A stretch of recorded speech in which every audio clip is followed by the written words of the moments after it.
আসসালামু আলাইকুম সুপ্রিয় শিক্ষার্থীবৃন্দ, আমি জামিউল ইসলাম জামি লার্নিং ভিউ ভিডি থেকে তোমাদের শুভেচ্ছা স্বাগতম জানাচ্ছি। যারা এখনও আমাদের লার্নিং ভিউ ভিডি ইউটিউব চ্যানেল সাবস্ক্রাইব করনি, দয়া করে সাবস্ক্রাইব করে নাও। আজকে আমরা ক্লাস 7-এর জন্য বাংলা দ্বিতীয় অধ্যায় শুরু করব। ওকে, এখানে রয়েছে প্রমিত ভাষায় কথা বলি। তো আমরা প্রথম অধ্যায় সম্পূর্ণ করেছি, আমরা সম্পূর্ণ ভেঙে ভেঙে পড়েছি। তো এখন হচ্ছে আমরা দ্বিতীয় অধ্যায় শুরু করতেছি। ওকে, সো চলো শুরু করা যাক। প্রমিত ভাষায় কথা বলি। প্রথম পরিচ্ছেদে কি রয়েছে? ধ্বনির উচ্চারণ। হ্যাঁ, তো আমরা একটু এখানে পড়বো কি বলা হয়েছে। ওকে, দেন আমরা এগুলো একটু সলভ করার ট্রাই করব। আমরা আরও কিছু সলভ করব এখানে। এই যে আঞ্চলিক উচ্চারণ, প্রমিত শব্দ, এগুলো আমরা সলভ করব। ওকে, তো চলো শুরু করা যাক। তোমাদের কিছু হোম টাস্ক থাকবে, সেগুলো তোমরা আমাদের ফেসবুক গ্রুপে সাবমিট করবা। যারা ফেসবুক গ্রুপে এখনও অ্যাড হওনি তারা অ্যাড হয়ে নাও। আমাদের গ্রুপের যে অ্যাড্রেস সেটা ডিসক্রিপশন বক্সে দেওয়া আছে। তো ধ্বনির উচ্চারণ। বাংলাদেশের সব অঞ্চলের মানুষের ভাষা একরকম নয়। অঞ্চলভেদে অনেক শব্দের উচ্চারণ আলাদা হয়। কখনো কখনো একই অর্থে ভিন্ন ভিন্ন শব্দও ব্যবহার করা হয়। ভাষাগত এই তফাৎকে বলা হয় কি জানো? আঞ্চলিক ভাষা। মানে হচ্ছে সাপোজ তুমি যে এলাকায় থাকো, ওই এলাকায় তোমার কিছু শব্দ রয়েছে বা ভাষা রয়েছে যেগুলো হচ্ছে আমরা সচরাচর ব্যবহার করি, কিন্তু ওই শব্দটা অন্য এলাকার মানুষ নাও বুঝতে পারে। যেমন মনে করো টাহা। টাকাকে আমরা কি অনেক সময় টাহা বলি অনেক অঞ্চলের মানুষ, তাই না? বাট এটা শুদ্ধ উচ্চারণ কী হবে? টাকা। আবার মনে করো পোলা, এটাকে আমরা অনেক সময় কি পোলা বলি, বাট উচ্চারণটা কী হবে বা মেইন শব্দ কি এখানে বলো তো শুদ্ধ? সেটা হচ্ছে ছেলে, তাই না? তো এই যে এই আঞ্চলিক ভাষা হচ্ছে এই যে পোলা, তারপর টাহা, হ্যাঁ, এগুলো হচ্ছে কি বলতো আঞ্চলিক। মানে কি, যেগুলো হচ্ছে আমরা অঞ্চলভেদে আমরা বলি, এক এক অঞ্চলের মানুষ একটু ওইভাবে কথা বলে। যেমন মনে করো পোলাপান। পোলাপান আমরা অনেক সময় বলি, কিন্তু বাট উচ্চারণটা মেইন কী হবে বলো তো, বা মেইন শব্দ কী হবে? শিশু, শিশুরা, তাই না? তারপরে মিসা। মিসা তো হবে না, হবে কি? মিথ্যা। তো এই যে মিসা, পোলা, তারপরে খাওন, টাহা, এগুলো হচ্ছে কি? এগুলো হচ্ছে আমরা অঞ্চলভেদে আমরা বিভিন্ন মানুষ ওই অঞ্চলের মানুষগুলো কথা বলি, বাট এইগুলার কিন্তু অন্য অঞ্চলের মানুষ নাও বুঝতে পারে। যেমন মনে করো নোয়াখালীর মানুষ যেভাবে কথা বলবে, বরিশালের মানুষ সেই কথাটা নাও বুঝতে পারে। আবার চিটাগাংয়ের মানুষ বা পাহাড়ি এলাকার মানুষ কিন্তু ওই কথা, তাদের কথাগুলো কিন্তু একটু কি ভিন্ন আছে। উপজাতি, তাদের কথাগুলো একটু ভিন্ন আছে, মারমা, চাকমা এদের, তাই না? সাঁওতাল। তো এদের কথা হচ্ছে যে ওরা যে ভাষায় কথা বলে অবভিয়াসলি বাংলা ভাষা, বাট বাংলা ভাষার মধ্যে তারা কী করছে? ওই ভাষাটাকে একটু মিশ্রণ করছে। দেখো টাহা, আমি টয়গারে টা হয়গারে হা লিখতেছি, বাংলা শব্দ দিয়ে লিখতেছি, বাট আমার যে এই শব্দটা এটা কিন্তু একটু আঞ্চলিক হয়ে গেল, তাই না?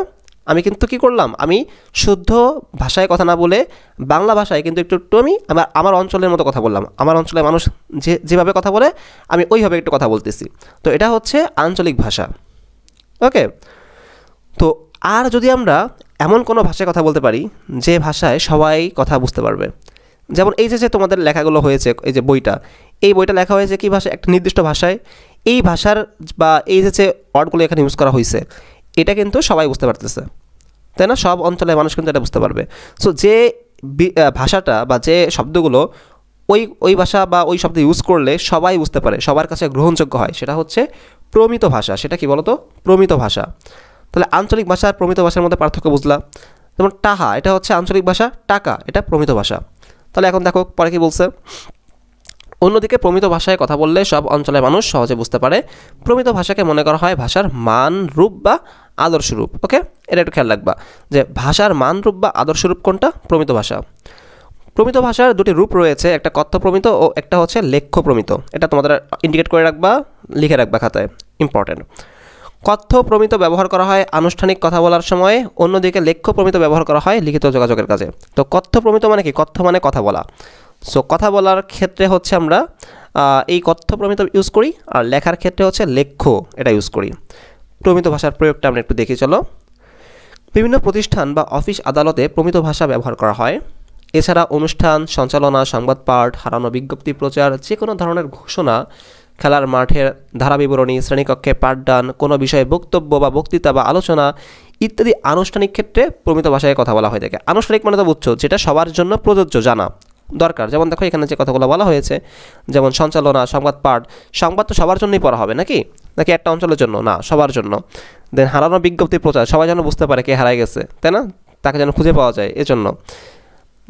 যে কোনো ধরনের ঘোষণা, তো মাঠের খেলা ধারা বিবরণী। তো সাপোজ আমাদের যে ক্রিকেট খেলা হয় বা ফুটবল খেলা হয়, সেখানে যদি আঞ্চলিক ভাষায় ধারাভাষ্যকার দেওয়া হয় তাহলে তো আমরা বুঝবো না, তাই না? শুধু একটা নির্দিষ্ট অঞ্চলের মানুষ বুঝবে। সো এই সব ক্ষেত্রে কিন্তু প্রমিত ভাষা ইউজ করা হয় যেন সবাই বুঝতে পারে। তো উপরে যে কোনো একটি আনুষ্ঠানিক পরিস্থিতি এককভাবে বা দলে শ্রেণীকক্ষে উপস্থাপন করা হলো। উপস্থাপন করা হয়ে গেলে কোন শব্দ প্রমিত হয়নি সে ব্যাপারে সহপাঠীদের মতামত নাও এবং নিজের ছক পূরণ করো। যেমন আমরা এখানে কিছু ওয়ার্ড লিখতে পারি, যেমন যে শব্দটি প্রমিত হয়নি আর শব্দটির প্রমিত রূপ, যেমন কী বলছে, পাটকাঠি হবে কি পাটকাঠি, প্রমিত উচ্চারণ হচ্ছে পাটকাঠি। গইয়া হবে হচ্ছে কি বলতো পেয়ারা। তো এগুলো কিন্তু এই তোমার পাটকাঠি এটা হচ্ছে আঞ্চলিক, তারপরে গইয়া এটা হচ্ছে আঞ্চলিক, আর প্রমিত কি পাটকাঠি সবাই বুঝবে, পেয়ারা সবাই বুঝবে। এরকম একটু আগে বললাম টাহা হবে কি টাকা, তারপরে হবে কি বলতো খাওন হবে খাবার, তারপরে পোলা হবে ছেলে, তারপরে হচ্ছে খানদানি হবে কি বংশগত, তারপরে হতে পারে হাসা হবে কি সত্যি বা সত্য। তারপরে আমরা কি বলতে পারি এরকম আরও বলতো, আমরা বলতে পারি সাপোজ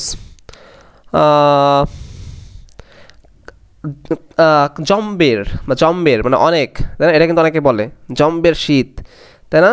জম্বের গরম, এটা হবে কি অনেক গরম বা খুব গরম এরকম।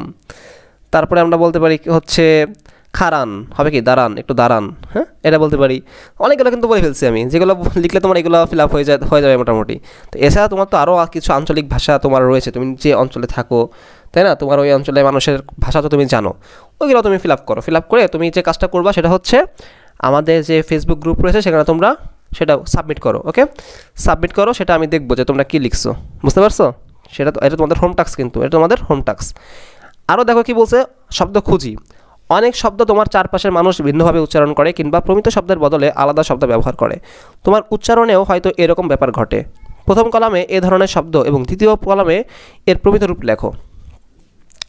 ধ্বনির উচ্চারণ পরিবর্তন ঘটেছে নাকি শব্দের রূপটি পরিবর্তন হয়েছে তা তৃতীয় কলামে নির্দেশ করো। মানে বুঝছো, একটা উদাহরণ দিয়ে তোমাদের বোঝাচ্ছি এটা আমি।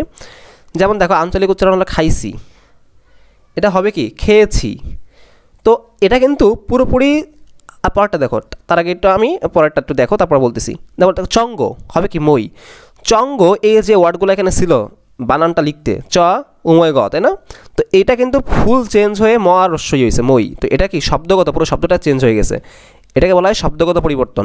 এবার উপরেরটায় আসো, খাইছি সব কিছু ঠিক আছে, বাট একটা ওয়ার্ড চেঞ্জ হয়েছে খেয়েছি, আর কিছু আকার রসিকার চেঞ্জ হয়েছে।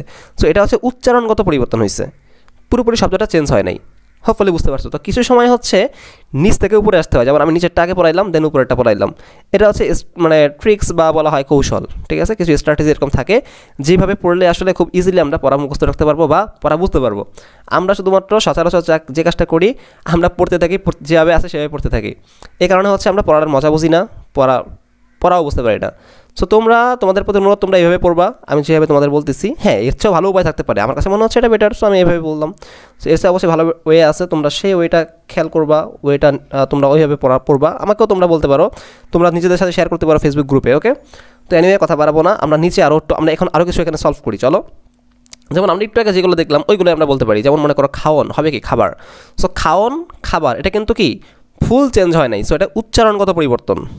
ওকে, কিন্তু দেখো কন, ক অন্য কন, আর হচ্ছে বলেন কন, বলি না কথাটা কন ভাই, শুনতেছি আমি। তো এই ক ন, হ্যাঁ, তো এই কন হয়ে গেছে কি বলেন, পুরোপুরি চেঞ্জ হয়ে গেছে না? এটা কিন্তু কি শব্দগত পরিবর্তন।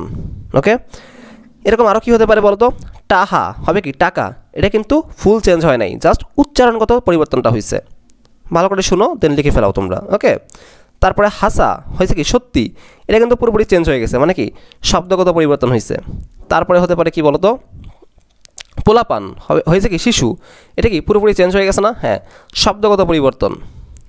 তারপরে হচ্ছে ভালা হবে কি ভালো, এটা কিন্তু কি বলতো হয়েছে তোমার উচ্চারণগত পরিবর্তন, জাস্ট উচ্চারণটা চেঞ্জ হয়েছে। এভাবে তোমরা আরও কিছু লিখবা। যেমন খানদানি হয়ে গেছে বংশগত, পুরোপুরি চেঞ্জ হয়ে গেছে শব্দটা, সো এটা শব্দগত পরিবর্তন, তাই না?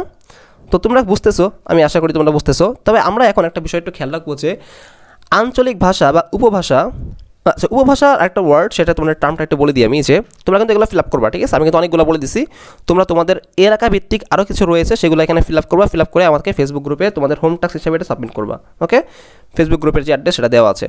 তো আরেকটা বিষয় তোমাদের এখন বলবো যে উপভাষা বলতে কী বোঝায়। তার আগে একটি তোমাদের রিকোয়েস্ট, তা হচ্ছে ভিডিওটা শেয়ার করবা বেশি বেশি। ওকে, তো এখন দেখো আঞ্চলিক ভাষা আর উপভাষা সেম। উপভাষা ভাষার থেকে একটু সাব ব্রাঞ্চ। বলতে কি বোঝায়? সাব বোঝায়, সাব ব্রাঞ্চ বোঝায়। মানে আমি বাংলা ভাষার কথা বলবো, বাট বাংলা ভাষাকে একটু বৈচিত্র্য বা একটু একটু একটু এলোমেলো বা একটু সংযোজন বিয়োজন করে, হ্যাঁ, যদি আমি কথা বলি, সেটা হচ্ছে কি উপভাষা। আলটিমেট আঞ্চলিক ভাষাটাই উপভাষা। ওকে, আঞ্চলিক ভাষা আর উপভাষা একই কথা। আরেকটা হচ্ছে প্রমিত ভাষা। তো আমরা কি জানি যে প্রমিত ভাষা এবং আঞ্চলিক ভাষার মধ্যে বা উপভাষার মধ্যে পার্থক্য কি একটু আমরা জানি, চলো। ওকে, তো দেখো প্রমিত ভাষা হচ্ছে লিখিত,